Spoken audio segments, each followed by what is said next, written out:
Юуны өмнө энэхүү сайжруулалтыг амжилттай хэрэгжүүлсэн ажилуулах үйлдвэрийн засварын хэлтсийн нийт багийнхандаа баяр хүргэе.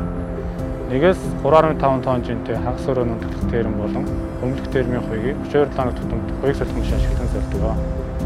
2016 онд Чили улсын ажилуулах үйлдвэрт ажилтан хоёрт солих машин зохиогдсон амь насаа алдсан осол гарч ирсэн. Хоёрт солих ажил нь ажилуулах үйлдвэрийн хамгийн өндөр эрсдэлтэй ажил учраас өндөр туршлагатай гадаадын мэргэжлүүдээр үйлдвэр хийснээс хойш хоёрт солих ажлыг хийлгэж ирсэн. Мөн хоёрт солих ажлын үед олон ажилтан дотроо хууламжгүй байдаг. Ахлах ажилтан термийн гаднаас камер харах болон заавар өгөх боломжтой болсон.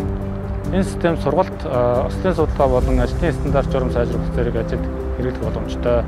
2020 онд COVID-19 нөхцөл байдлаас шалтгаалan гадаадын мэргэжлийн хоёрт солих оргуугаар ажилуулах үйлдвэрийн хоёр зөвлөлтийг хийх шаардлагатай болсон.